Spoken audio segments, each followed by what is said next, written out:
Welcome back, listeners, to another edition of Matt Goes to the Movies. And if you're listening, it is Thursday, which means we are ready for another edition of Loki. And what would any Loki episode be without my good friends, Rob and Harrison? They are back. So, Rob, welcome back.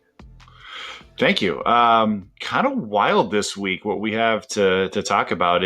It's definitely continuing on what we saw in week one, and it's this show could run in any number of directions. So I'm excited to get a chance to talk to you guys about it, and hopefully you guys can help me understand how I feel about this week's episode. Yeah, I've never helped anybody understand anything. So Harrison, that might have to be you. If you don't know him, this is Harrison from the Basement Binge. But if you've listened to this show, I'm sure you know him. But Harrison, welcome again, man. Oh, thank you. I'm so excited to be here. I mean, I've enjoyed every single one of these Disney Plus episodes that we've done for all the series, whether it was Star Wars or Marvel. But I don't think I've ever been more excited to sit down and talk to the two of you more than I am today about this specific episode, because I need help processing what I just watched. Guys, I think that's almost a perfect representation of how we all feel. There's so much to talk about, but I truly, in a way, don't know how to talk about it, because I feel like if I overanalyze what has happened and I try to think too much, I'm going to run into the problem that Harrison has, where he doesn't want to form like a hypothesis or start to get kind of too far down the rabbit hole, because you might take yourself out of it. But there's so many possibilities with almost no answers right now, but it's so exciting. This probably is the most excited I've been to talk about any kind of Disney Plus episode, just because it's our own multiverse of possibilities for what we can talk about here. So I'm excited to talk about it. I know you guys are too. But before we get into anything, listening to this show, once again, if you're a first-time listener and you've clicked on this episode, thank you. If you're a long-time listener, thank you as well for still coming back. We all appreciate it. But Harrison, I want to give you an opportunity. Again, if they don't know, talk about the Basement Binge for us before we get into the nitty-gritty here. Well, thank you. I really appreciate the opportunity. The Basement Binge is a podcast like the one you're listening to, where myself, and sometimes joined by other great individuals like Matt and Rob, talk about movies that we enjoy. For example, right now, I'm currently binging my way through the Fast and the Furious movies for the very first time, and I've been continually soliciting the help from Matt and Rob to make that interesting, and it has been a blast. I've got 2 episodes out for the first 2 films, working on the 3rd and the 4th to be uploaded later this week. So yeah, I'm huge into movies like Matt and Rob are, and I love to talk about them, so podcast was kind of inevitable. So yeah, check out the Basement Binge on wherever you get your podcasts. Thank you, Matt, for that opportunity. Of course. I think you almost had to keep your eyes pried open for the first one and the second one of Fast and Furious. The second one. I mean, you should just go listen to those episodes, because it was super fun. But I said this so many times that if it wasn't for the collaboration that I planned with Matt and Rob, I think I would have given up after the second one. Yeah, no, those were a lot of fun. Being a part of that as a group was the only way I was able to get through the second one. The third and the fourth one were much easier to be able to rewatch and talk about. They were a lot of fun. Rob, you were with us there as well. So those were fun. And I do look forward to continuing, because I feel like the series mostly only gets better as we start moving on to the. It's a great opportunity for me, because I had only seen the first 2 before Harrison decided he was going to do that. I was like, oh, this is a great excuse for me to track all the films down and watch them and get caught up. It's a $1 billion franchise, and I just never made a point to try to go watch the rest of them. And I thought this would be a great opportunity. And then he was like, hey guys, come on. And I'm like, all right, well, now I definitely need to do that.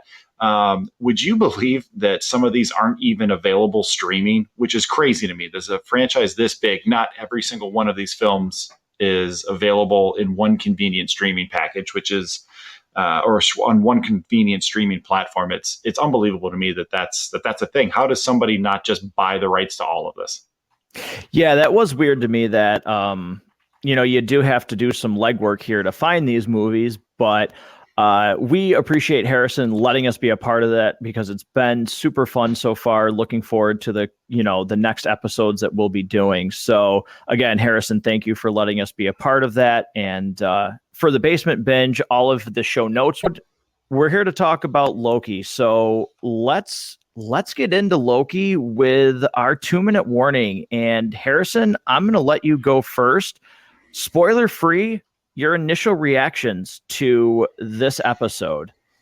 Oh man, going first. I've got a lot to live up to. Okay. Wow. Where do I begin with this episode? First episode was amazing. And one of my biggest concerns after that first episode was like, okay, is it going to be like these other Disney Plus shows we've had where the first starts and there's so many questions and it's super intriguing. And then it takes like 3 or 4 filler episodes before things really pick up the pace. And oh my gosh, do things pick up the pace like immediately to the point where I really don't even know how I feel about this. I know for sure that I like it, but I don't know how much I do like it. I have so many questions about what's going on, and not just within Loki, but within the entire MCU. I mean, it's just exciting. All the consistent things are there that I love. The music continues to be phenomenal, and it needs to be released on Spotify ASAP. Tom Hiddleston and Owen Wilson are phenomenal. I mean, it's just, I can't wait to talk about this because the things that are happening in it, I haven't been able to stop thinking about all day. I haven't gotten any closer to any answers, but I've been thinking about it all day. So I'm way excited to be. I'm going to let you close this segment off. I'm going to give my thoughts next here. But Harrison, I agree with so much of what you said. And I want to piggyback off of, talk about 2 actors who I don't think anybody would have at any point really just randomly said, let's get Tom Hiddleston and let's get Owen Wilson together, because they would be pretty cool in an MCU show together, film, whatever may come from this, who knows. But wow, what chemistry between these 2 actors. I love them on screen. Their dynamic grows throughout this episode. Like Harrison said, the score is amazing. It's this TVA city is gorgeous to look at. There's so many questions, and there's such implications for the larger universe, where when I went back and thought about WandaVision and the Falcon and the Winter Soldier, there were still things that really still seemed like, okay, it was self-isolated, and you could still like think of these as standalones in terms of the shows. For me, where Loki is really exceeding so far in the 2 episodes is, boy, does this feel what almost WandaVision felt like it was going to be for me. In this seems to be setting up this whole theory of the multiverse and what we're getting with No Way Home and Doctor Strange 2.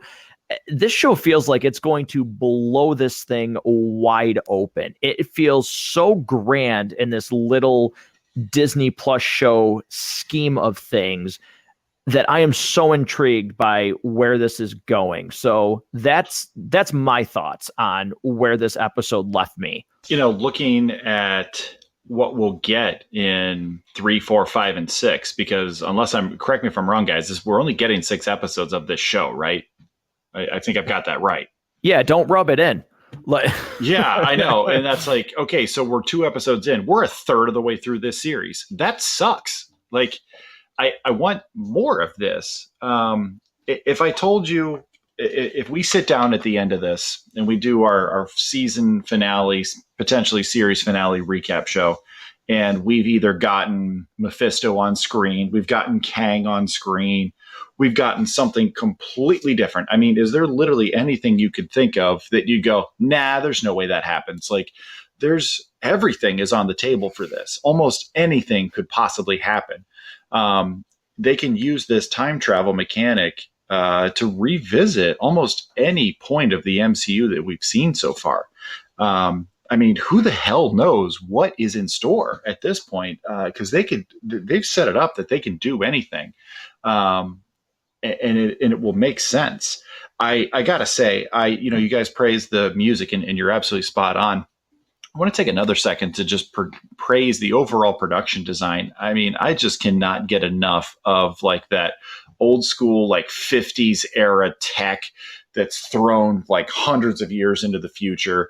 Not getting too far into spoilers, but there's a point where they talk about an event that happens like 50 years into the future from today, and they're talking about it like it already happened, and just the crazy way that you're just never sure where actually in time the TVA exists, because the future is already the past to them.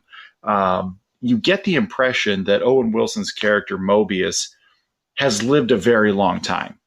They don't define his age yet, but he talks about having seen Loki's entire life and viewed his entire life. This guy could be millennia old, like several millennia old. He could be almost as old as time itself, potentially. That's all 100% on the table. There is just an unbelievable world of possibility for what this show is, and something we'll get to eventually. There is one scene in this that just absolutely sat me back in my seat when I was watching this. That was amazing, and I'm really excited to be able to get to talk about it when we start getting to spoilers.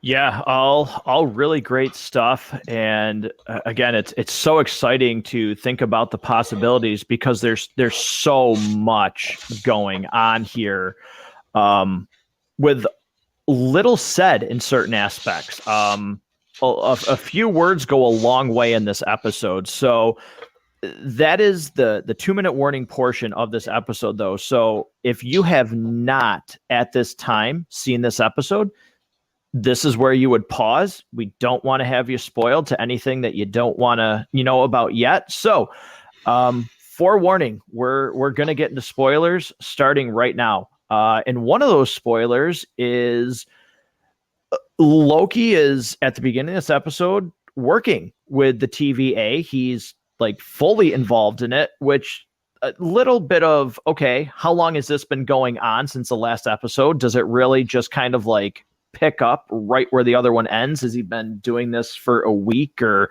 whatever's going on? Because they say time works differently there. So I want to get thoughts on that, but Rob, I wanted to make mention of one thing you said, where with the 90s X-Men cartoon, the TVA and where they stand like in the timeline, it almost makes me remember the 4-part episode where Apocalypse is at the nexus of time, or the axis of time, where he sees all timelines and he exists outside the realm of time. Like, that's what the TVA is reminding me of, is that 90s X-Men cartoon and that 4-part series that they did with Apocalypse, that they can see and control everything because they're actually outside the scope of time, which I really love, because I love that part of the X-Men cartoon, and I just love that cartoon. I actually rewatch it several times, but Rob, best theme music of any show. I love it. Rob, I'll let you go first. What are your thoughts on Loki working with the TVA? And not everything is what it seems, but I did like his interaction there with Miss Minutes and everything, and how he was really... It was clever and cool to see him figuring some of this stuff out. It was such a fun opening. I loved the opening bit where Miss Minutes is kind of scolding him and he's kind of annoyed with the whole thing. Loki is such a fun character throughout the MCU, because even when you think he's swerving one direction, you're never 100% sure that he's all in on bad or he's all in on good. And they even kind of reference that a little bit in this too.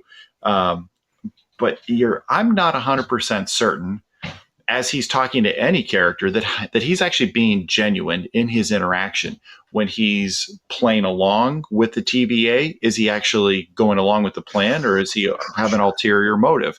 When he's trying to convince the other Loki that he runs into that he is actually trying to take over the TVA. Is he really, or is he just saying that to try to capture this variant? Like, I'm never 100%. In fact, I'm not even 50-50 sure on his motives at almost any point. And it's a lot of fun because it just makes you that much more excited to see what happens next. The opening of this, when he's kind of, making it seem as though he's completely playing along with the TVA, really reminds me very much of other cop shows where there's a member of the squad that's not really a cop. Kind of reminded me of, like, if you've ever seen the show Castle. My wife was really big into that with Nathan Fillion. It was great fun. I didn't watch it on purpose, but if I came into the room and she had it on, it's actually a really good time. And then there's another show called Lucifer on Netflix, where Lucifer himself, the devil, shows up and kind of helps a detective, with her caseload and stuff like that. It really felt very much in that vein, where you've got this other person, this expert, who's not really a cop, but is tagging along with the unit and doesn't really belong there. It really gave me a lot of those vibes. Yeah, Harrison, where do you stand on that? Because I think even at the end, I'm not convinced what Loki's, even though he says it, I'm not convinced what Loki is doing. Oh, it's so hard to keep up with. Constantly, I'm having to think: is Loki being honest? I usually, fall back on no. Even at the end when he meets, the person that we're eventually going to talk about, I'm sure. He kind of says that, like, I'm in this to kind of take over the TVA entirely or whatever.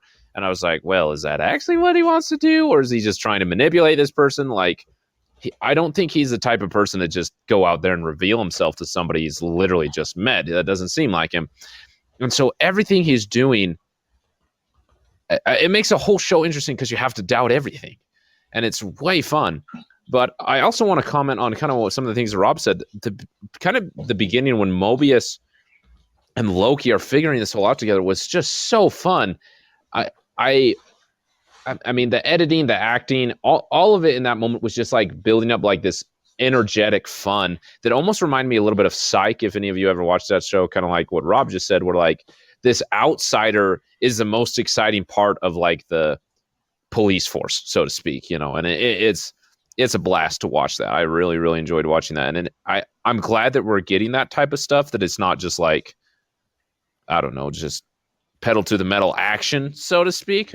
These smaller moments are great because these actors perform so well together.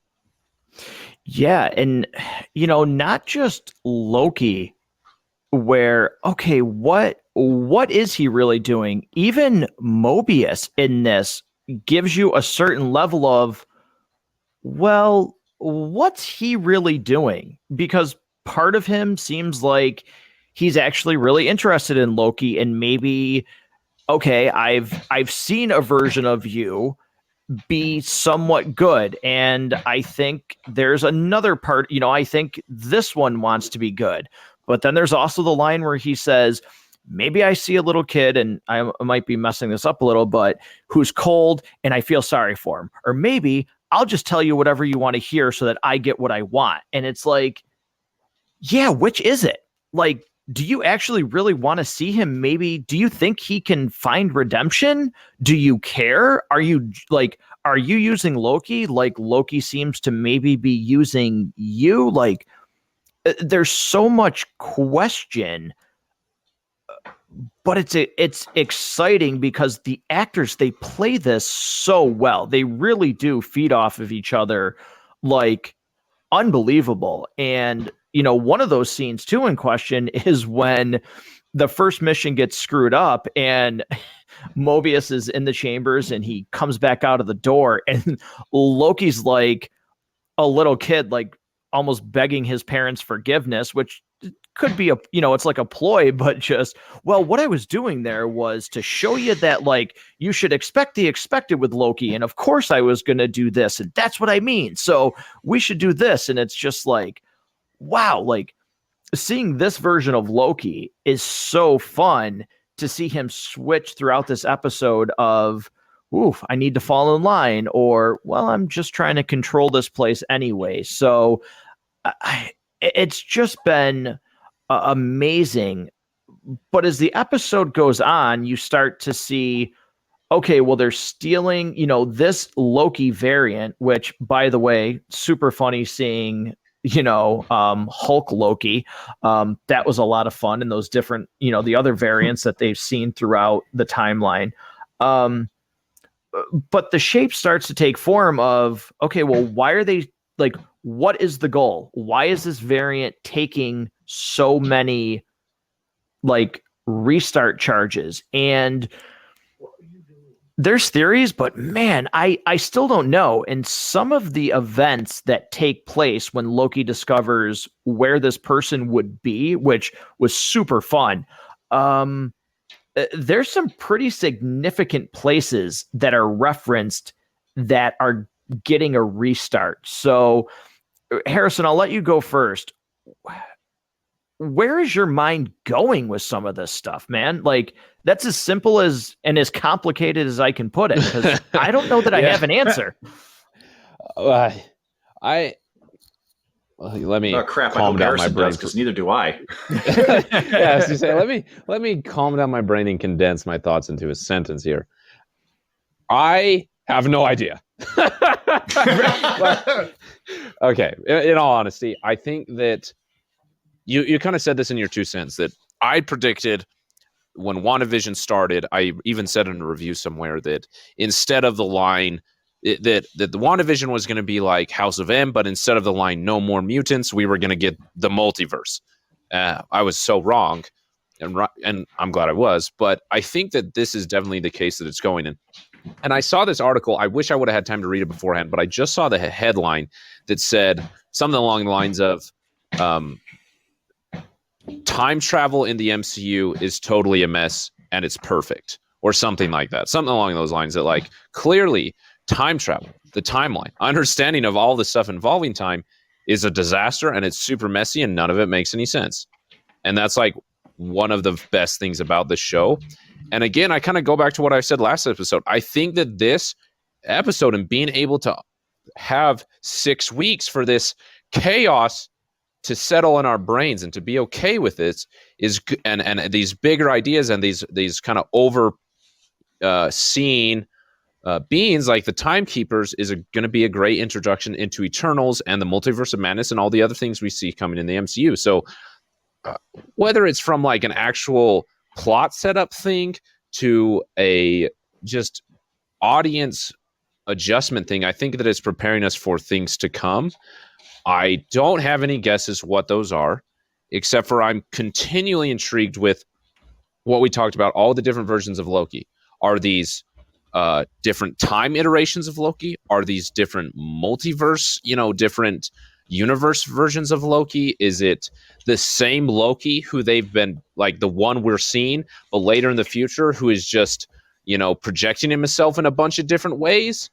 Is Mobius a Loki for all we know, that he's like succeeded in taking over the TVA and now he's Mobius or whatever? I have no idea. So it's just like anything's on the table and it's exciting. So that was probably didn't answer your question, but I did my best. No, I mean, it's such an open-ended question because we've proven before there's so many things that you can think, and then they just, you think they're coming with a jab and they hit you with a body hook. And so I don't know what to think. But Rob, do your best with what you think.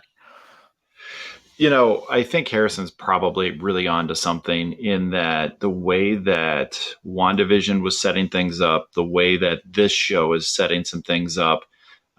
Certainly we got this with the time heist and Endgame as well. Through 21 films, it's mostly superheroes punching bad guys in the face who have the same power set. That's pretty much what the MCU was, largely. You get Endgame where they introduce the concept of a time heist. And I guess to another extent, Ant-Man and the Wasp, where they introduce the quantum realm. They really get into the quantum realm. I know they talked about it a little bit in the original Ant-Man film. And now we have the TVA. You know, WandaVision was a crazy mind trip from start to finish almost. And we know the Eternals is going to be something completely different. We know that Doctor Strange, the Multiverse of Madness, is going to just, who knows? Really, who knows what that's going to be? We've heard all the rumors about what the third Spider-Man film is going to be and how it's going to play into, the Spider-Verse and all of these other characters. And we've seen Michael Keaton's character, the Vulture, showing up in a Venom trailer. Like, we've seen all this stuff that we just don't know how to process. The next phase of the MCU could be just weird. Like, it's not going to be what we had before. This next phase could just plain be weird. And I'm in for it because they've earned it. I love how when Loki starts questioning how things work and Mobius just kind of casually gets frustrated with him because he's like, you didn't read all this? Like, he sort of explains it like he's frustrated. Like, dude, I've told you like a million times. Like, I really feel like that was just sort of a great way for the audience to be given enough information about how time travel and the timeline and things like that are going to be treated in this show and in the MCU going forward. And they just basically shoot it out in about 4 or 5 sentences and just wrap the whole thing up and say, here, now can we move on? Like, here's how it all works. Just go with it. And don't care. Just throw the popcorn in your mouth and just go with it. And who actually knows what to expect, though? I secretly love the idea of Mobius being a variant Loki, because, to be honest, like we'd said, you're never really sure where Loki stands on anything. I wasn't 100% convinced. I was maybe 60% convinced he was actually dead at the end or at the beginning of Infinity War. And it wasn't until this show, the first episode, where you see him watching the end of his life, where he is killed by Thanos. And I went, we forgot to talk about this last week, but that's the first time I was actually convinced he really was dead. I was not convinced at all. Like I said, I was maybe 60% sure he was dead, but I wasn't all the way there. There's some just absolute zaniness that we could be getting, spitting out of this show. I think Black Widow is going to be more of a traditional Marvel film. We've heard the rumors that it's going to feel very much like Captain America 2: The Winter Soldier, which is perfectly fine by me because that's a great film. It's one of my 3 favorite of the whole run so far.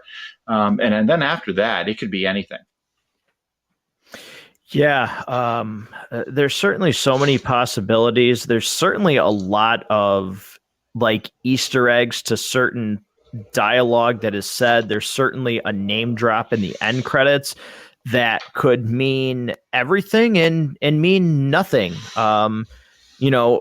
Disney has shown that they certainly, and maybe we will never get it, but they certainly have shown that they are willing to really pull the rug out from people and go, well, you thought Evan Peters meant something, but as of right now, he doesn't.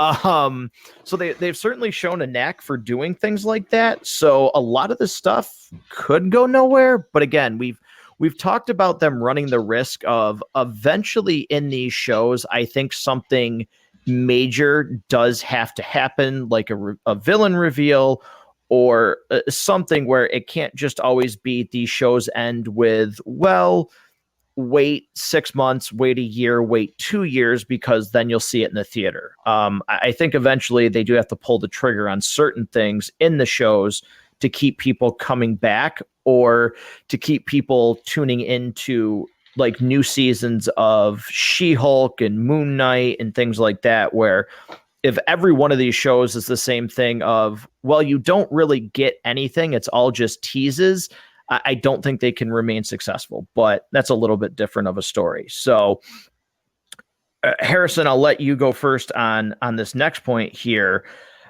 I did have a question, and maybe I didn't have time to go back and rewatch this episode. When Loki is talking about, I figured it out, the variant is hiding in apocalypse eras where a natural disaster is going to happen and it's going to wipe everything out. So they can do whatever they want and it won't create a variance because the timeline is dictated to end. So they're safe. That's where they're going to be. That was another really fun scene to see him like so full of himself for figuring it out. It was just like, oh yeah, like I forgot this version of Loki, because there are differences between the Lokis in the movies as time goes on. So seeing this particular version of him was a lot of fun. But one thing that I found odd, and maybe it means nothing, he specifically mentioned, okay, I could go to Asgard and I could kick the Hulk off the Rainbow Bridge or knock him off the bridge. It seemed odd that he would know that specific event.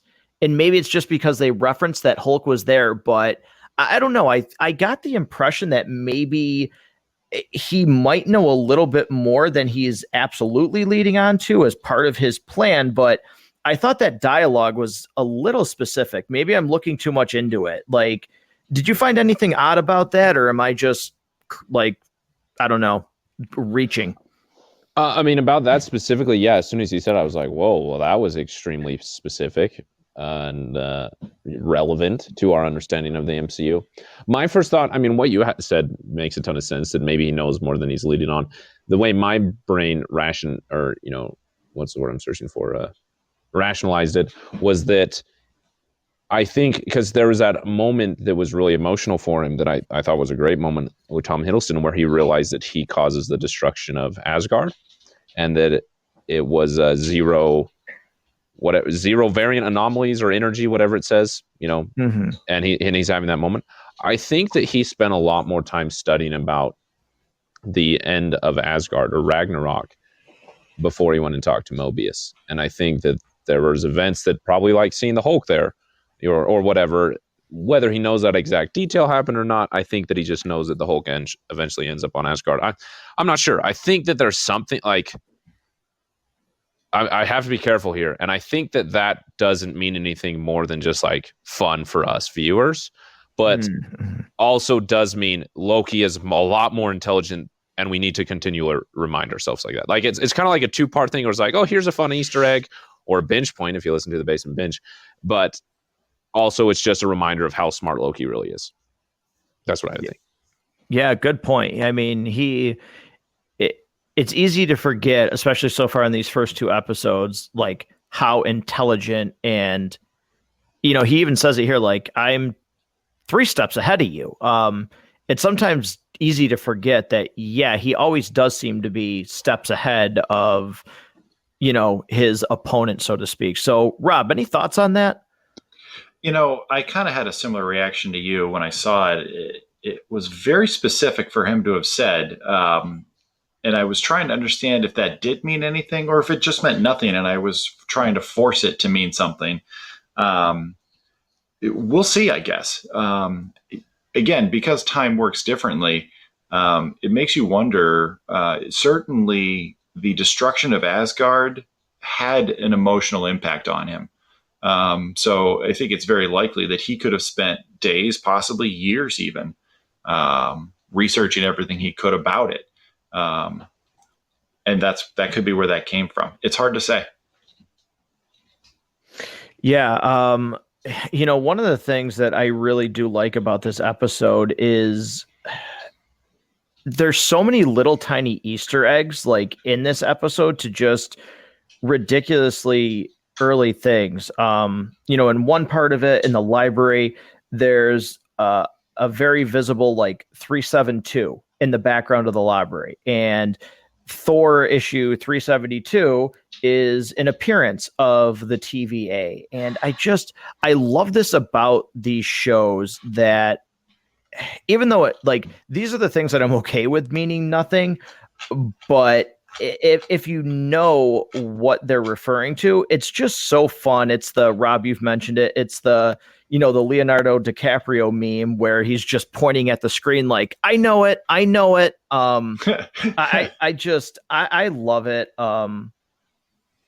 The first one that I like, the first one, especially for me, like, I don't even think Harrison would have ever watched this, but the opening date is an Easter egg to Return of the Living Dead and when that came out, which I love it.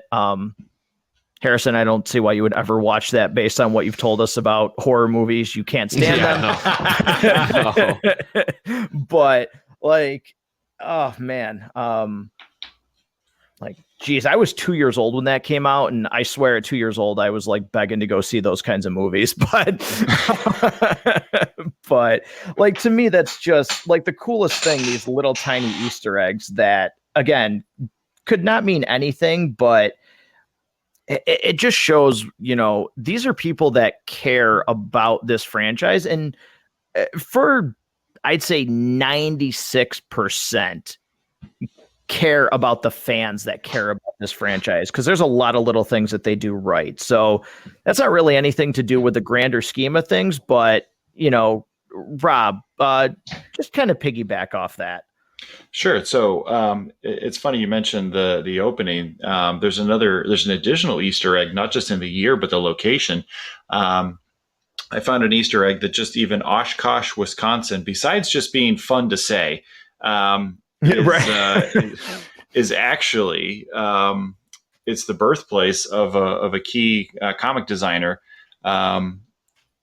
for a writer, and he was born in Oshkosh, Wisconsin, and he was responsible for characters such as U.S. Agent and Crossbones, who we've seen throughout the Captain America films and shows. And it's kind of fun that's one of the things they plucked out to go visit. It's one of those things where it's paying homage to its past, and Marvel certainly has a very, very deep, long history to pull from. I enjoy when they do stuff like that. I enjoy when they put an issue number prominently in the background. When I was watching the episode and I saw that 372, I immediately thought that's got to be a reference to something. I just don't have the time to look it up right now. So I'm glad you found it because it stuck out to me like that's got to be something. And throughout these Disney Plus shows, I think I'm just going to constantly be looking for any prominent numbers to likely have kind of a wink to something throughout the history of the comics. Yeah, Harrison, anything you want to say about just like the little Easter eggs and just things that they put into the show that it shows the care that they have? Yeah, there was one that I noticed that I don't really have a meaning for, and I didn't spend any time to look it up, but there was one scene when Loki was talking to the lady where he like rang the bell and was trying to get the records from her, which was a great scene. But right behind him, very prominently, there's like a sign, how it has like the building that's behind him way across the whatever, kind of the entire other side of the building, those other corridor areas. It had L key 3. It was like, okay, L key is totally Loki. Like what's Loki 3 or what's L key 3? I think it's Loki 3. And my mind just started going. I still don't have any answers, but I just thought like things like that I was like, okay, that probably means nothing, but they know that people are watching for these things. It's like, and I'm sure there's even more that I missed, that it was just like, wow, the level of attention to detail that was here. I mean, even in like Rob already mentioned this, the futuristic store they go to, which I thought that the amount of world-ending events that happen in the future was hilarious. But that futuristic store that they go to, even the way that that's designed, the way that how the employees have like electronic signs on like a name tag, and then the way that the store's organized and the labels work, it was just like, man, so much thought went into things that 80% of the people are just going to, go in one eyeball out the other type of thing that's just in the background, but adds such richness to it all that. Yeah, it's so cool to see all this. And one thing that I found very fascinating is the classification system for these apocalypse type event, because I mean, like to me, an apocalyptic event is that, like, that's it. It doesn't need a classification. It doesn't need any other name. That's just it. Like, it's done. It's over. So, why are there categories based on certain events? Because the ones that they're studying, they all have a different variant in terms of their classification, which again, I don't know if like that will eventually mean something, if it's part of this, other Loki variants plan, or again, if it's just, it's all breadcrumbs to the left to keep us off the path on the right because that's where we're supposed to be. I know that's not a lot, but Harrison, again, what are your thoughts on that? Yeah, I also thought it was interesting how organized they were about all this stuff. I mean, like not in like a funny way, but like everything has such clear specifications that they're like, okay, we want a scenario where it's an apocalyptic event that meets this criteria and is this level of seriousness, happens within this time period. It's like, wow, like I thought the apocalyptic events were that. And it makes it the whole idea of time interesting. I don't think it means anything huge, but I do just think it means that time and the TVA's involvement in it it continually reminds us of how vast their understanding and involvement is. It's like you said earlier, they kind of exist outside of all of this stuff, and I think it's really kind of scary. Yeah, Rob, any thoughts on that? Um, yeah, it compels me to want to see more of this TVA just because I want to know. I want to know how they're going to be a part of the MCU going forward. Like I said, I think the next phase could just kind of be weird. And when you start messing with time travel, that's when it starts to just automatically get a little off. And I think we talked about this a little bit last week too. When you start trying to have time travel make sense, there are some people that are just going to tune right out. They just go, nope, I'm sorry, can't wrap my brain around this. Too many paradoxes. Like, I'll tell you, one of the things that I do like is we got a little bit better of an explanation of how those little time grenades work. Last week, it's just kind of like, all right, it's sort of a grenade version of the little flashy thing from Men in Black, where it just kind of like resets it, and that's sort of how it works. Like that's sort of what they make it seem like last week. This week, we got a little bit better explanation of what those things actually do, and I think that helped me enjoy the episode a lot more, and we'll probably have more enjoyment of 3, 4, 5, and 6 moving forward. Just having a little more fleshing out to this. Yeah, they certainly did take time to explain, more in detail what those things were. And speaking of those, as they figure out the plan and where this variant is, it's becoming apparent that all of these time charges that were stolen are in this one location. We don't know what it's for. Still, there's a lot of questions with that, but man, everything about this ending right up until the very last part of it is crafted so well. And I can say confidently for me, this from the start where they arrive to the very end, as soon as the credits hit, this is my favorite segment of any three of these MCU shows, as I'm struggling with that. I just loved everything that happened in this chunk of time. And I'm curious to, Rob, I'll let you go first, get your thoughts, and we can certainly get into the spoilers of the reveal. But for me, this is the best chunk of any of these shows. I was just so intrigued. I love the scene.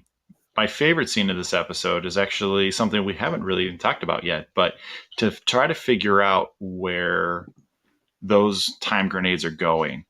Holy cow. Like that is clearly, and you can see where, like the control room of the TVA kind of reminds me of like the control room of that you saw in the movie Apollo 13, for NASA, like way back in the day. Like that's really what it looks and feels like. And it's kind of awesome, but you can definitely tell they're having a Houston, we have a problem moment, because all of a sudden there's all of these breaching timelines and everything is going haywire. It kind of like if you had to try to figure out a way to make people who have the ability to time travel to any point in history at any time have an issue that all of a sudden is too big for them to somehow find a way to resolve. This is how you do it. It was incredibly compelling. Yeah, Harrison, your thoughts?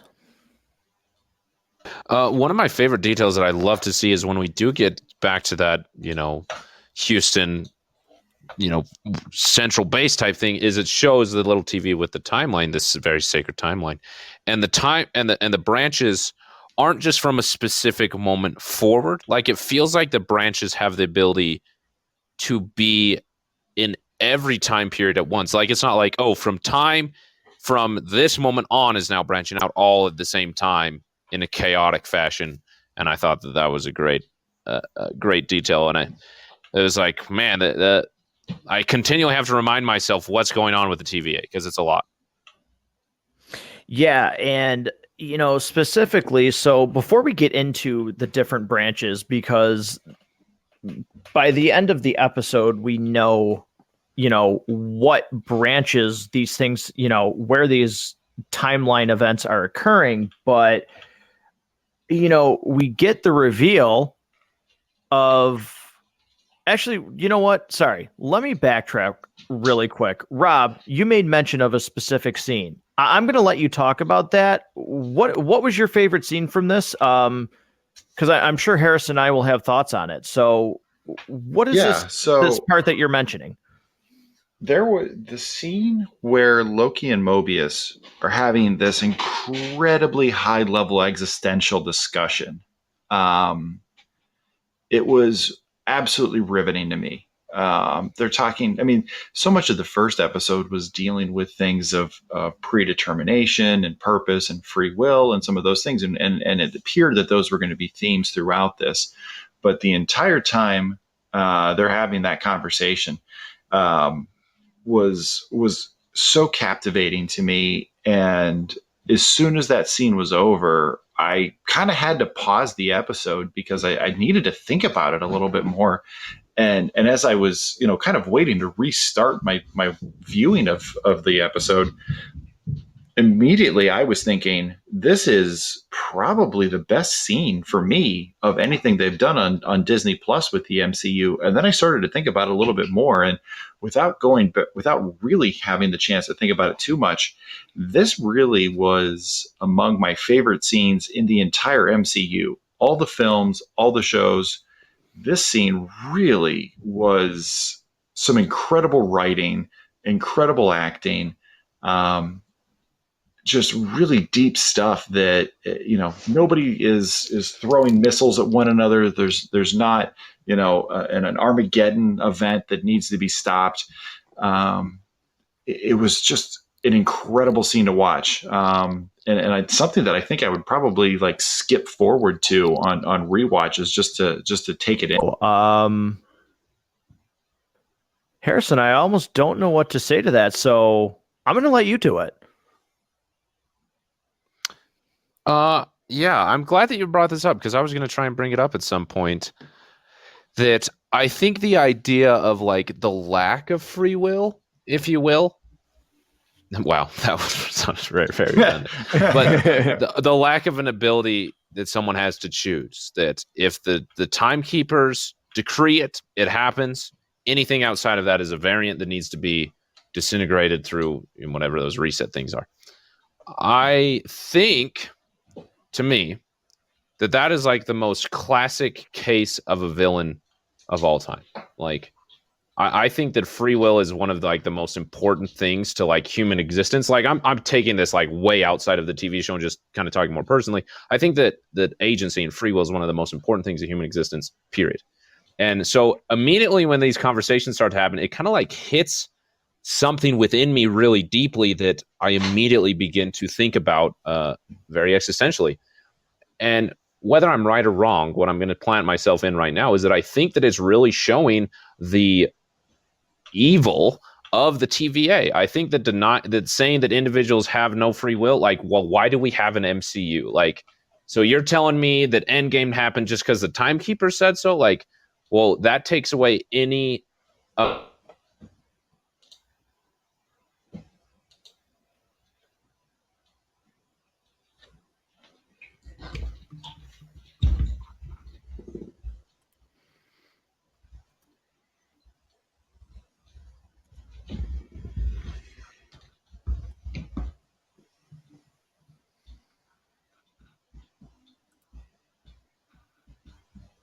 stuff. Like, we are the people in control, and like everyone within the organization believes the same thing.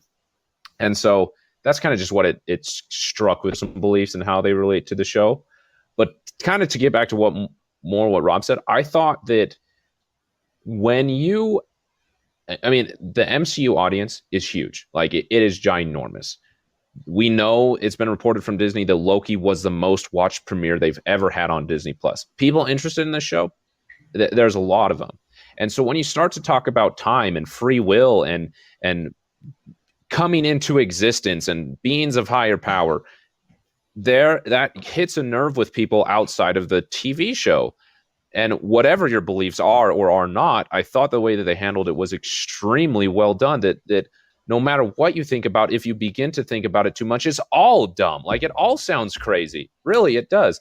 But it comes down to a personal belief. Mobius has his beliefs, and that influences the way he acts. And Loki has his beliefs, and that influences the way he acts. Clearly, I think Loki believes that he still has the ability to choose. That's why he's doing these things. That he thinks, as a variant or not, he's going to make a decision for his glorious purpose, the same way that Mobius is in their opposing beliefs of things. And I thought that while that was great dynamics for the characters within this TV show, it was also very human, because that's what life is, like, for everyone, whether we see it or not. And I'm so glad that you brought this up, Rob, because I think it's one of the most fascinating and exciting conversations to have about the show, because I mean, yeah, I'll stop there because I'll keep talking forever because Rob got me going. But I just think I think that the performances were what allowed that emotion to not fall flat. I got to talk about that for just half a second, because these are heavy themes to talk about. Ideas, not themes. These are heavy ideas. Well, I guess you could call it a theme too, that are really hard to come across as genuine and serious and heartfelt and not insulting. And the way that the performances and the writing were able to do that, I was impressed with it. Like, my mind didn't immediately check it off as like, oh, that's dumb writing. They're trying to explain something that they shouldn't go near.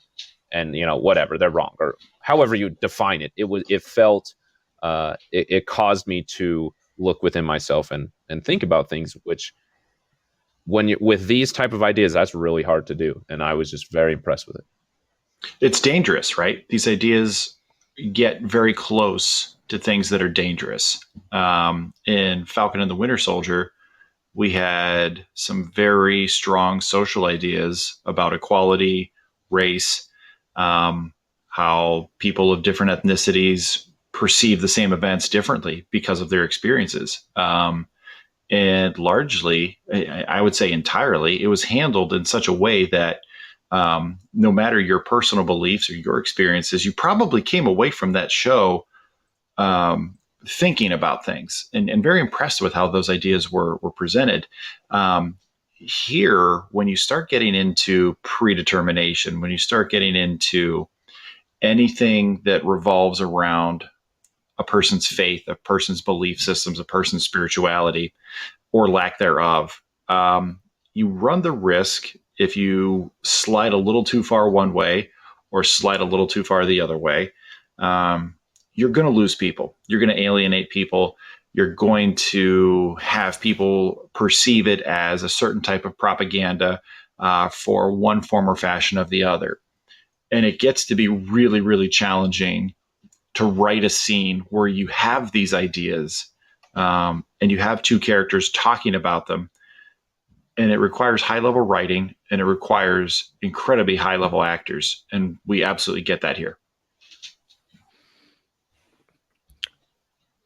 I'm in love with everything you guys just said.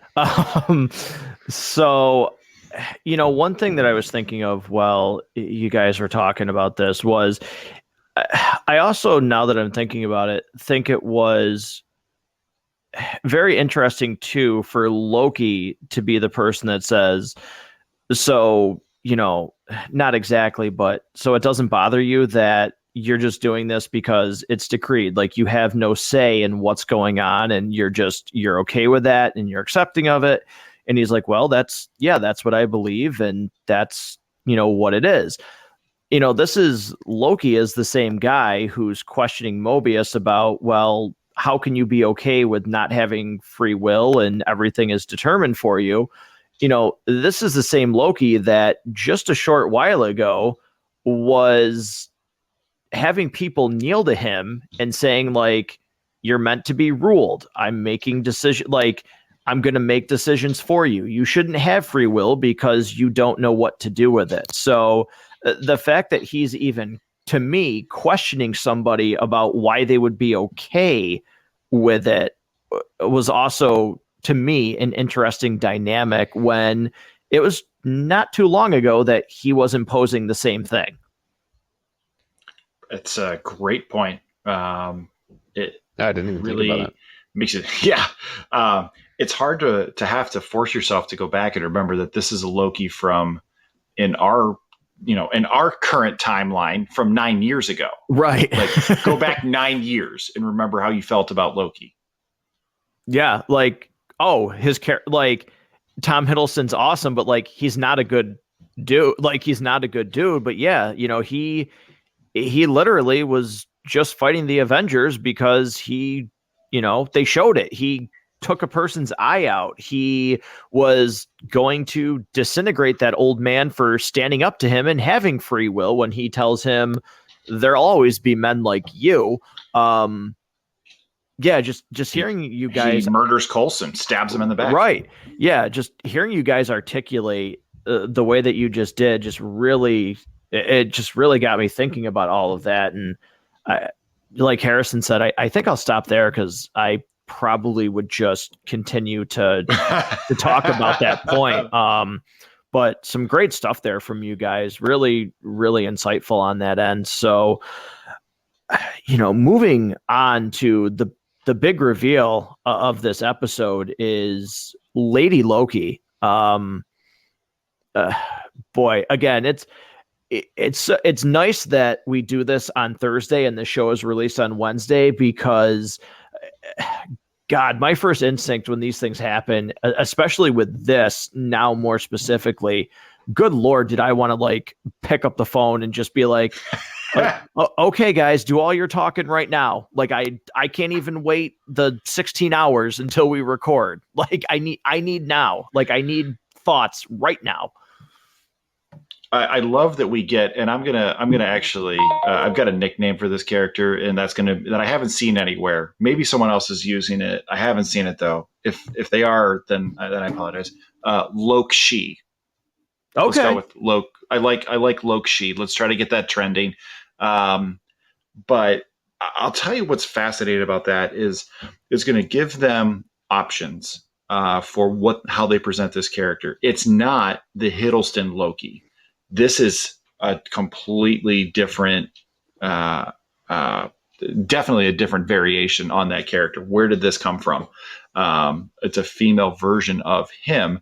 Yes, he could shapeshift and do all these things, and he kind of explains his power set earlier in this episode. I don't believe that at any point this character is just going to morph back and realize, I wasn't really a woman this whole time. I was just the Hiddleston version. This is definitely somebody different. So that's going to change how we perceive this character. We're not going to assume anything about this character sharing the same background. We imagine that a lot of the big beats will be the same. Perhaps it's a variation where everybody's gender is flipped. Maybe Odin was female, in that world, and Laufey was female, and and Thor was also female. Like maybe that's the variant world that this Loki comes from. And it'll be a completely different take on the character. So we won't know at all. We won't have any guesses what to expect from this character. Yeah, Harrison, where were you on the reveal here? Well, I knew that we were going to get a reveal, and I had seen, sadly, because I didn't get to watch it till today. So I did my best to avoid spoilers. I didn't see any spoilers, but I saw like hints of spoilers. So I kind of had some suggestions. I knew we were going to get a reveal of a Loki that wasn't Hiddleston. I guess I had kind of put together through this minor spoilers I had seen. And so I was really thinking about it, and this is what I have to say. Marvel, especially as what we saw in WandaVision, has been very careful with their color coding when it comes to magic. Doctor Strange and the Enchantress, or Doctor Strange and, oh my gosh, what's her name? The Ancient One. Very different than Wanda. Very different than the Agatha. Agatha, thank you. I'm struggling with names today. Goodness gracious. Very different than Loki. I think the colors mean something, and clearly this, whoever she is, has green magic. She's dressed like Loki. She's got horns. Enchantress and not like a lady Loki or a she Loki or something like that, because I grew up watching Earth's Mightiest Heroes, The Avengers, and the Enchantress was a huge villain on that. And so when I saw green magic with a lady, I was immediately like, oh, that's the Enchantress. And I was like, wait, is that a Loki? Like, she's got horns on. And they refer to her as a Loki. But the other reason that made me think that is she continually makes a point to be like, oh, if you're anybody, you're me. And, don't call me Loki. Like, there's a lot of moments that I don't think were just like humor. I don't think that they were just fun. I think that they meant something. Additionally, I think that the show would take some time to explain the difference of magic and the difference of enchanting versus the other things that I don't remember that Tom Hiddleston explains in a great way. I don't think that that was just like good fun. I think that that was clearly intentional for the reveal that was coming. And it's very, very interesting to me to think about what this means. If this is a Loki, is it from another multiverse? And is the multiverse supposedly untangled? And that's how we get one timeline, or so we're shown at the TVA. Is this not a different multiverse character? Is this a character from the past or the future who is a descendant or a progenitor of Loki? I have no idea, but these are all the questions that I need answers to. Yeah, I mean, just wow. The dialogue between the two of them, even before the reveal of Lady Loki, just I thought everything I said up before was so well done. But, then you get the scene of all of the charges, going through the timeline, going nuts, Mobius running after Loki. And then you get obviously Loki says his plan to overthrow the TVA. It certainly doesn't look like, she leaves it open. So who knows if she's like, yeah, you can come with me. Is Loki, going to join her? Is he going to stop her for his own accord? There's so many questions, but man, just how tense that was to see all of the branches going off. And again, for people that were just in, that NASA room, like Rob described it, I even thought those actors who we don't see a lot of really did a great job of, like, if this was their job to monitor this, the dread that they started to show when they saw this thing going off the tracks. Like, I thought everything was so well done, especially for characters that, like, you don't really get a lot of. They really did a great job portraying, like, how big of a problem this is. I thought they played that incredibly well. Rob, I'll let you continue off that.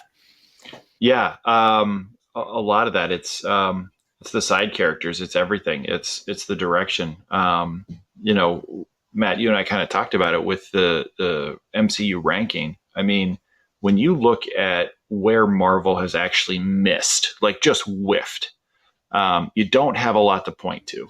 The worst films in this franchise are still better than almost everything DC has given us. Like, most major film franchises have, or their medium level stuff, their mid tier stuff is still, maybe not even as good as the bottom 5 films of the MCU. It's their attention to detail. It's their careful planning. It's being intentional with their decision making. And it goes all the way to the top to bottom. I mean, when you think about how Disney does things, if you've ever talked to anybody who's been a cast member, because you're not allowed to say an employee, if they've ever been a cast member of Disney, their attention to detail is crazy. The expectations they have are crazy. Just little things about Disney parks where they have, like, the garbage all goes underneath because they don't want to see a park guest like looking at garbage being rolled by. Like, that's attention to detail. And I have to feel like some of that same attention to detail that starts with those kinds of decisions, the way the company lays out, this is our mission.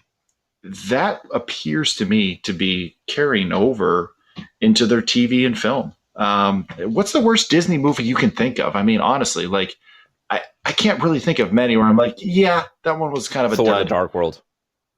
Well, that, but I mean, as far as they're Right. animated, right? That one's terrible. We all agree.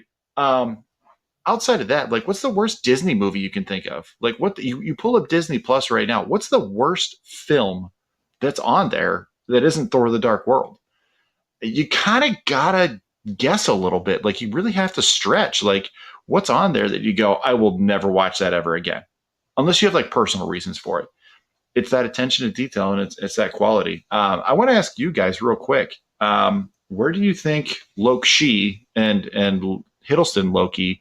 Where did they go? Because the first thing I thought is that they're going to her version of Asgard. But it could literally be anything. But that's the first thing I kind of thought. What do you guys have? Harrison, I'll let you piggyback off anything Rob said and go with your answer first.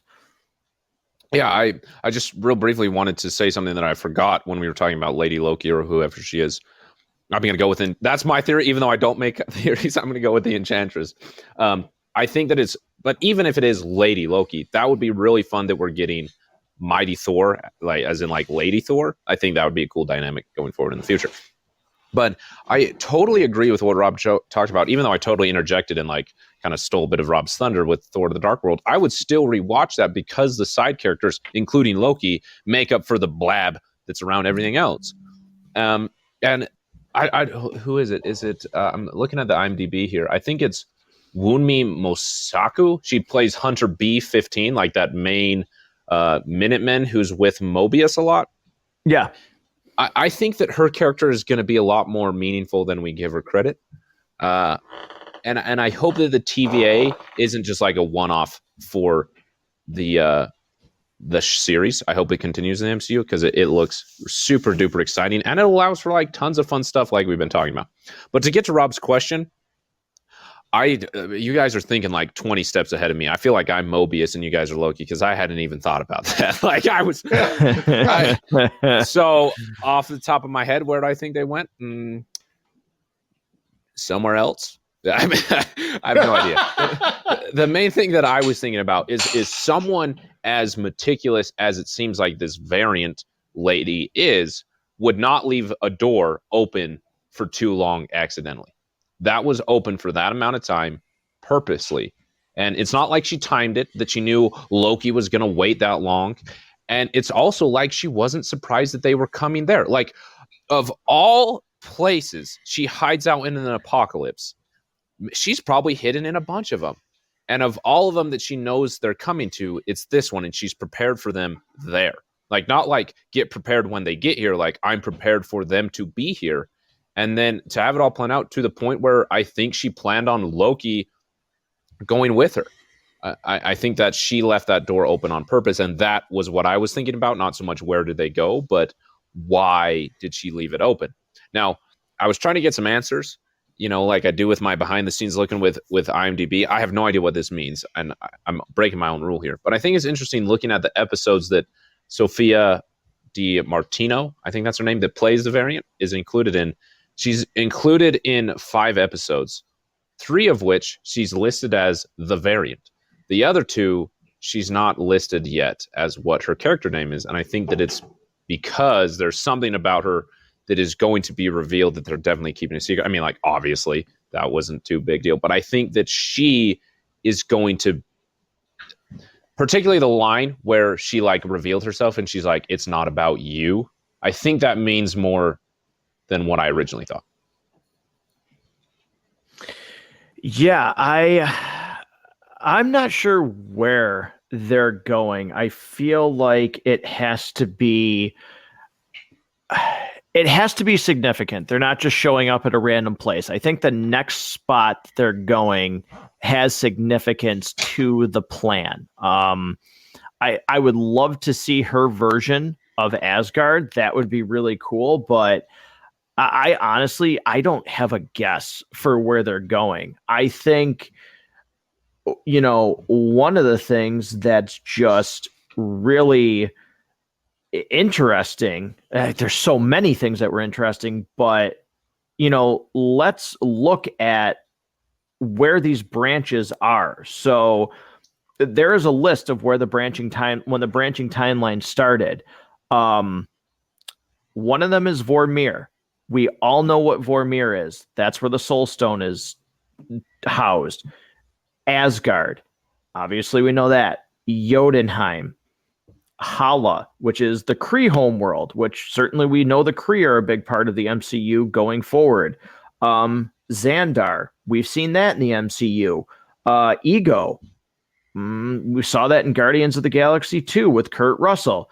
And another fascinating one, Titan, the homeworld of Thanos. Again, why did she pick those places to set off charges?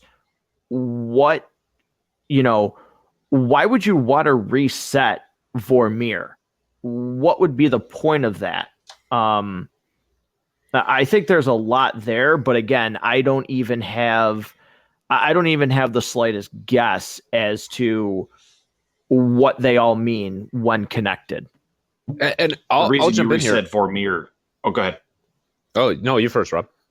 All right. The reason you reset Vormir is because Scarlett Johansson is a major movie star, and the Black Widow movie is going to make all of the money, and you're looking for a reason to bring her back into continuity and retcon her death. That's why. I wouldn't take it off the table. I wouldn't put it past Disney. But what I was going to say, I think it's interesting that you mentioned Vormir. First of all, how the heck did you find all this stuff out? I mean, like, what are you taking out your microscope? Seriously. But that's sweet that you found that. But what was I saying? Oh, yeah, Vormir. How did she find that? Like, that was a huge tension point in Infinity War that Gamora knew about Vormir, but didn't want to tell Thanos. Like, it was supposedly a big secret, and now some just lady that she knows about it. Like, I think it's interesting. I also think that it's interesting that she would choose Jotunheim. Isn't that the ice, the frost giants planet, right? Yes, correct. Okay, that's what I thought. I think the choices clearly are wrapped around events we've already seen in the MCU. Like, if you wanted to pick a bunch of new places that we're going to go in the future, this is the time that I think that you would do that. But to do it around events and places that we're already familiar with, I think isn't just an Easter egg. Like, I think that it genuinely does mean something. And I have no idea what's going to happen. And I think that it's so interesting. And if I can come back to this at the end, I don't want to do now because we'll totally interrupt the flow of everything. But at the very end, not at the very end, I just want to kind of talk about how crazy the entirety of the MCU is getting and how it makes me very, very excited for how I think Loki is going to impact it all. Yeah, Rob, anything with the locations? I think Harrison's right. Those have to mean something specific to the MCU because she chose MCU specific locations where something happens there. She didn't choose Dallas in 65 or whatever it was when JFK got shot. She didn't choose like any period of the Black Death in Europe. She didn't choose the start of the Civil War. Like, she didn't choose any of these major events from human history. She chose specifically places that had significance in the MCU. So there's going to be some chaos that causes. And is it Wednesday yet? Like, really, is it Wednesday yet? Like, can we just get there? The other thing, I know. I also just want to add in super quick that I thought, as Rob was saying this, I also want to know when in each of these places did she create a branch off, because we could see that it's at different points in the timeline. I'd love to find out which location is to which time period and how that affects things. The other thing that I think about that I thought was interesting as Rob was talking is that when we have that home base, so to speak, react to all the branches, they say that I think they called it like a time bomb or something like that. I don't remember. the guy's like pulling up a notebook and like searching through it to find the proper code, as this is something that is part of their training, something that they know they got to give the specific code. Obviously, it's not something he knows off the top of his head. He has to search through the book, but like there's a protocol that the TVA has for this scenario. And it makes me wonder, what is the reaction that the TVA is going to have? Like, I don't think it's just going to be like chaos. Like, I think that there is a plan in place for this thing. And it makes me wonder how involved the timekeeper is going to be, particularly in what Matt was talking about in their first episode with Ant-Man and the Wasp and Quantumanium. You know, like, I think that the timekeepers are going to get involved. I hope they do. It just makes me so curious. Yeah, I mean, again, just like we said at the beginning, there's just so many questions. And again, for me, I can say that, don't get me wrong by this statement, I loved WandaVision and The Falcon and the Winter Soldier. I enjoyed watching those series, but through 2 episodes, I was not as just give me, and my mind racing as much as I am with these 2 episodes of Loki. Like, this has, this has been absolutely a joy to watch 2 episodes. And again, before you know it, this thing is over. So we're sitting there going, well, can it be Wednesday? But man, it's going to be Wednesday soon. And then we're going to be like, geez, wow, Loki is done. But this has just been what the first 2 episodes are wild. And with only, 6 episodes total, it doesn't seem like they can take their foot off the gas. Like, I don't know that we get an episode that's not just like, this is our reaction over the next course of this show. We don't get an episode 3 of WandaVision where we're like, okay, we get it. Like, move on already. Let's, and then it hit episode 4 where it just was fired out of a slingshot and threw us through the end of the season. We kind of start off with a bang. There's maybe a little bit of time where they're introducing you to the concept of the TVA and things like that. But you're absolutely right. This thing does not take any time getting you into it. And for all the speculation we're doing, trying to understand what things mean and where things are going to go, it just reminds me that we have listeners who have watched these series and then go back and listen to these episodes afterwards, because I've talked to some of them and I've gone, oh God, wait, you watched the whole series and then you went back and listened to what we had to say about it? Oh man, I had to have seemed like the biggest dummy in the entire world. Like, there was I actually have a little bit of a phobia around that, or a little bit of anxiety that somebody right now is re-listening to this. The Loki show has been off the air for like a month, and someone's listening to me going, you dummy, you have no idea what's about to happen. It's like their own TVA. Like, you just blew my mind how like weird timing. Yeah. Like, someone could be listening to this in like December. And it's like now for them. Oh my gosh, this makes me. Well, somebody is listening to this in December. Like, that's the funny thing. Yeah. They're yeah. It's wild. I wonder which episode 2, like, which episode is a credit scene in. Do we not get one until the very end?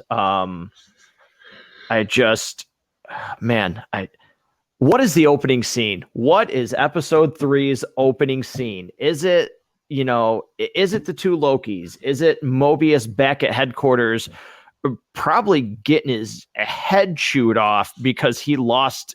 Not only did he not capture Variant, but he lost Loki. Like, oh God,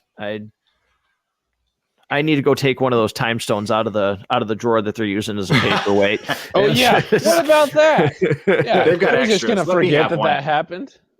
Like, oh man, like, just, oh yeah, those guys use them as paperweights. I still love that line from the first one. Like, like one of the most powerful forces in the universe in this, this time, and it's just like, yeah, they're paperweights. Like, Casey's just over there using them as paperweight.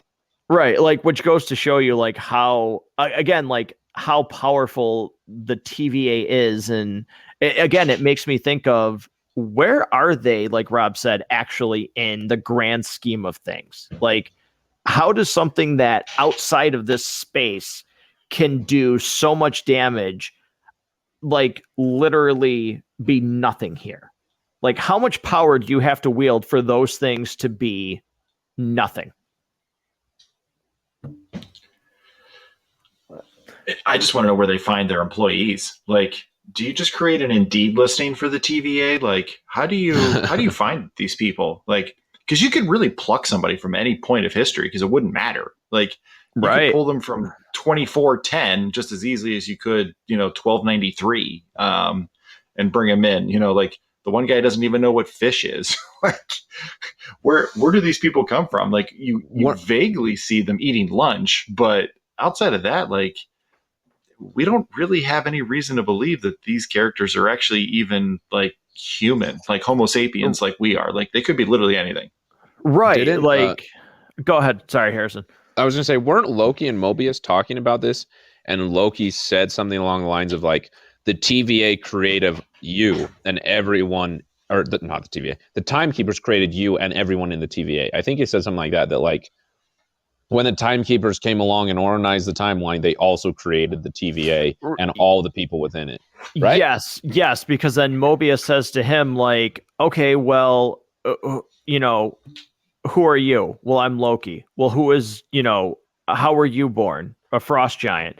And who is your dad? Odin. Who's the king of Asgard? Like, do you see how ridiculous all of that sounds? So yeah, he did make the mention to that. You still don't see if these guys have like apartments or anywhere. Like, where do they go when they're off the clock? Are they ever off the clock? Do they even have a clock? Because time works differently there. Like, all right, my brain just fried. Yeah. Do they even have a clock? Right. So, moving into the last segment of this episode, it's where we rate this. So, Rob, I'll let you go first. Any final thoughts and your real scale for this episode?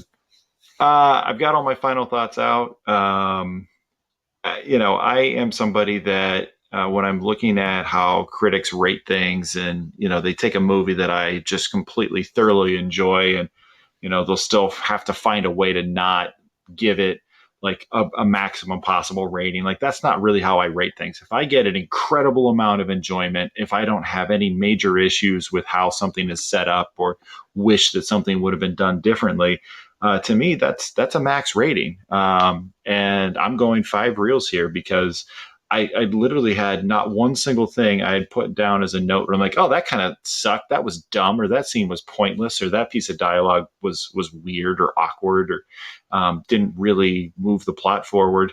This is 5 reels for me. Awesome. Harrison, where does this stand for you? Yeah. I just real briefly wanted to just give like one last closing thought because I was thinking about this, if that's okay. Yeah, absolutely. I'm thinking a lot about the MCU as a whole because you think about what's going on and there is a lot, like a lot. Like my brain has a hard time keeping track of all of it. So I wrote down a list of like just about everything that's going on. Well, not everything is going on, but everything that's going on that's confusing with time and is a big deal. And how a lot of these things, it's easy to forget about them when I'm watching Loki working for the TVA. But I think that Loki, if any Disney Plus show was going to do it, I feel like Loki is going to be the one that's going to make sense of all this. Maybe not necessarily within its 6 episodes, but I think it's going to lay the groundwork for all of these things to continue uniformly and not in absolute chaos. I mean, like just as a list here, the original Gamora we know is dead, but we have a new one from 2014, but she doesn't know who Star-Lord is yet. Asgard is now destroyed completely, and Valkyrie is the new king of Asgard on Earth. Thor is somewhere off with the Guardians of the Galaxy looking for Gamora. Loki is dead and is now working for the TVA, like we're talking about. But it's not the Loki we know. It's the Loki from 2012 who didn't have any of that growth. There's a new White Vision somewhere out in the universe doing whatever he's doing. Wanda is learning about magic, and her kids might be stuck in a multiverse type thing somewhere. Agatha is also just kind of being held up in Westview by Wanda to go get her whenever she comes back. Sam Wilson is now the new Captain America, but then there's an opposing U.S. agent. Additionally, Agent Carter is now in the U.S.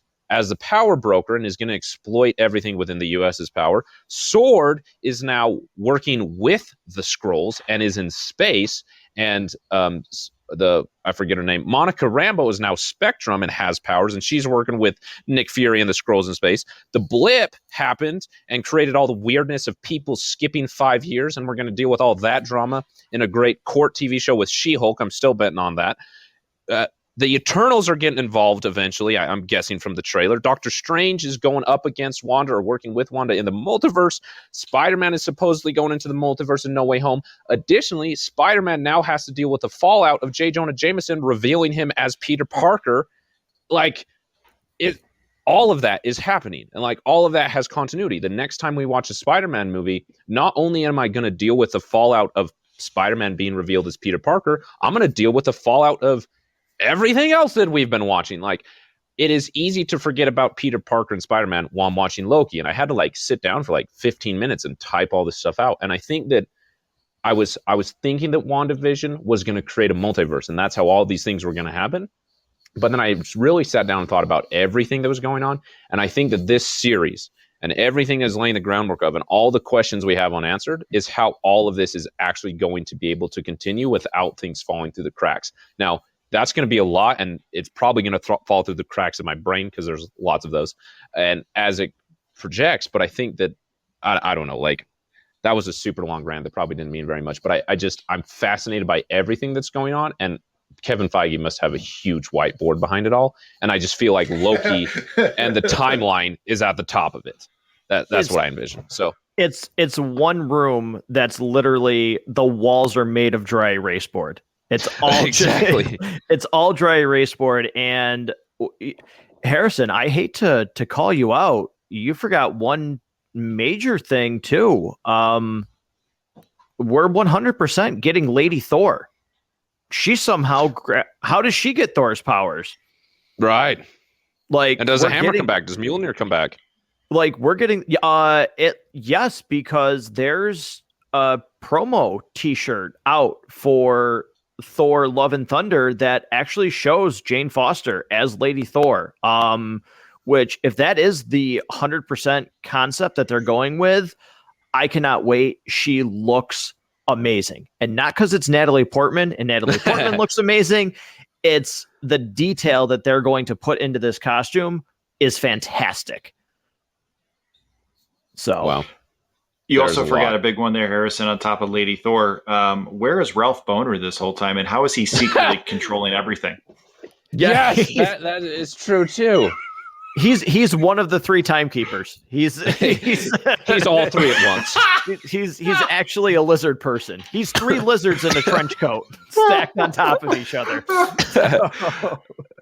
But oh man. Also, and there's also, I forget his name. He was going to be the main villain in Quantumania, the new Ant-Man and the Wasp movie. What's his name? I'm forgetting. Kang. Yeah, Kang the Conqueror. We supposedly, I mean, he's been shown. We talked about that. He's been shown in this. Granted, it's just a picture. But he's established already in the TVA's mind. Maybe they don't know him as, I'm sure they don't know him as that title, but they know him in some way, shape, or form. And all of those things that Harrison mentioned are out there. I think one of the things we'll probably see in the MCU moving forward is it's going to work very much like things do in the comics. Iron Man has his own series. Thor has his series. All of those main characters, Black Panther has his own series. But then they're also in the Avengers books every month. And if you try to figure out how they have time to fight all these battles as the Avengers, and then They also have their own separate stories that they're carrying out. Like, when do these people ever sleep? Like, if you try to make sense of it that way, like, comics have always kind of just like winked and nudged about that sort of stuff, and you just go along with it. Like, on the DC side, it's even worse because Batman is in literally like 17 different books every month. Like, he's literally almost half of what they print has Batman in it. And if you try to figure out like how Bruce Wayne is posing as a millionaire playboy or a billionaire playboy, and then has time to work out and do all this detective work, build these cars, and then get on the road and punch bad guys in the face, like, he doesn't have time to do it as it is. And then he's in all of these other books. I kind of think what you'll see going forward is not necessarily that everything has to make sense in terms of it all works together time-wise. Like, it's going to almost feel a little bit more like that, where it's just kind of go with it. Like, there's all of these things that are out there, but these characters aren't necessarily worried about every single one of those aspects. They're just kind of focused on this immediate conflict at hand, and then they get together for the team up later on their own. It's well known that villains nap between 3 a.m. and 6 a.m. So that's when they get that's their sleep. Commonly accepted. Right, exactly. Yes. Harrison, it sounded like you had a follow-up too. Oh yeah, I was just gonna say that, like, something that I struggle with though is like, why is Spider-Man's struggle as Peter Parker interesting anymore after we get Loki and the Timekeepers? Like, how is that going to maintain consistency and relevance? But at the same time, like, I never want to lose the innocence of Spider-Man. And I'm just kind of having like existential thoughts about the MCU here. Like, I hope that not everything just becomes chaos, because there's been something that's incredibly enjoyable about the characters having a consistent journey across everything. And what I have to remind myself is that, like, multiple things can happen at the same time, that, like, although they're released in an order, in my life, I'm watching an experience of different things that can happen, you know, interchangeably within time, which just my brain doesn't wrap itself around. So I also realized that I forgot to give it a rating of real. So, what is your rating? This episode, confidently, I'm going to give it 5 reels right along with Rob. Not necessarily for the entire series, but just for this episode. I think what it's done for the series, what it's done for the character of Loki, what it's got me excited for. I agree with Rob. There wasn't a single moment or note that I had where it's like, I dislike that. Everything that was happening, I was engaged in. And even from a technical standpoint, we talked about the music, the cinematography, the production design, the acting, like both story, plot-wise, and then like actual craft, it's everything about it I totally love. Yeah, totally agree. I can 100% confidently say this is 5 reels for me as well. I agree with everything. I stated, I think, the ending, everything leading up to it is the strongest segment out of any of these MCU shows. Not necessarily all 3 of us agreed, but you guys certainly had your own segment that, you thought was the strongest. But I think, we all agree there's just something about this episode that works on every level. I can confidently say that a standalone episode, this is, easily 5 reels for me as well. So, boy, I'd have to go back and listen, but I is that the first unanimous 5 that we've given for one of these MCU shows? Ooh, I think MCU? It is like ever. Are we sure we didn't all give 5 on one of the WandaVision episodes that was just crazy? We might have. I'd have to go back. I can't. God, so much has happened between those episodes. Yeah. Right. I think we might have given it. Could it have been for the Quicksilver? Well, what we thought was the Quicksilver reveal. I seem to remember us enjoying that episode. Yeah.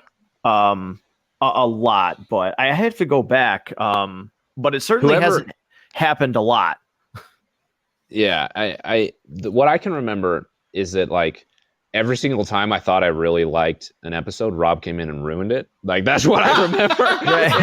Legitimately. Like, I know we joke about that all the time, but like, I legitimately think about like all the ones that I really loved. Like, I can't remember giving it 5 reels or not, but like, thinking like, oh, I really, really like this episode. I remember sitting down to record and Rob just like having so many complaints. So he was Loki. Isn't this easier? I'm just going to tell you how you feel about it. You don't like it. Exactly. But This episode has been a ton of fun, but I would be remiss if I did not allow you, Harrison, to take one last opportunity, talk about the Basement Binge. Let listeners know what you've got coming up, obviously with the Fast series and anything else that you might be working on here. Yeah, of course. Thank you a ton for the opportunity. I got to say, if you are a fan of what just happened, where Rob ruined everything, Rob is so good at this that he has two names for it. Here at Matt Goes to the Movies, it's Rob Ruins Everything. On the Basement Binge, we found out on the Fast and Furious Tokyo Drift everything, it's Rotten Rot or Robbie Rotten. So he's quite good at it. And it's a ton of fun. It's great to listen to. So that episode should be coming out very, very soon. But yeah, 2 episodes on the first 2 Fast and Furious movies, more coming out. We've recorded 3 and 4, and then tomorrow we're recording 5, and on and on. The road to Fast 9 is a ton of fun. So yeah, that's mainly what's happening now. After that, I got to get reorganized. But yeah, definitely the Fast and Furious movies, that's what's happening right now. And it's a blast because it's more of what you're getting over here at Matt Goes to the Movies, because it's at least 2 of us, sometimes 3 of us, having a good time of our lives while we talk about crazy movies. I just realized Rob's a variant. He's got 2. He's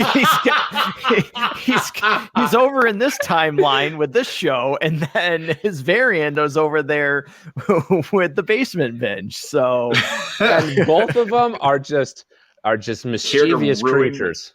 Just rain on your parade. Oh, you think you like that thing? Here's why that thing sucks.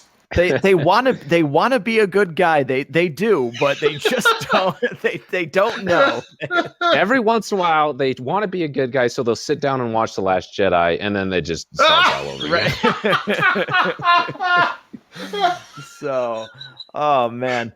Well, what a blast this has been. I cannot wait for episode 3. Rob, if you would, I've mentioned this before, but since you're such a big part, kind of close us out with Matt Goes to the Movies, where listeners for this show can get, where they can find us, because you're such a huge part of the show in general. When it's not all 3 of us, you help me out with a lot of things with it. Yeah, thanks. I certainly appreciate that. And it's always fun coming on here, and it's something I always look forward to. We'll text each other with some ideas of stuff we want to do and things we want to sit down and watch. And it's a great time for me to rewatch things that I wouldn't necessarily make the time for. I said that's certainly true about being on the Basement Binge with the Fast series, but for anybody who would love to throw us some feedback, tell us your thoughts, you can certainly find Matt Goes to the Movies just by searching that on Facebook. You can find it on Instagram. Matt's got a TikTok as well, where he hasn't done any of the big dances yet, but maybe if we get enough likes, or if you maybe throw some suggestions on which trend you want to see him do, we'll get Matt doing one of them. Your choice, by the way. But you can also email the show directly. It's basically you just take the initials of Matt Goes to the Movies. So it's and I almost feel like I got to write this out. So it's MGTTM podcast@gmail.com. So basically just take the first letters of Matt Goes to the Movies podcast@gmail.com. Shoot Matt a message, and maybe we'll read it on air, and let us know your thoughts. Let us know what you like. Let us know what you didn't like, and let these guys know that The Last Jedi is trash. Never. All the emails are going to be about how good The Last Jedi is. Yeah. Matt Goes to the Movies fandom, don't let me down. We'll be sure to read those out loud. But again, by the way, if you do send that, Matt will never tell me that you sent that. So please send it. Yes, I will not. I'll deny it. But again, for listeners tuning into this episode, if this was the first time you've tuned in, thank you so much. Hopefully it has piqued your interest to go and download more episodes, subscribe, get updates. If you're a longtime listener, thank you again. Everything for the Basement Binge will be in the show notes. I cannot wait to get back next Thursday, record episode 3. Once again, this has been Matt Goes to the Movies, and we'll see you next time. Thanks, listeners.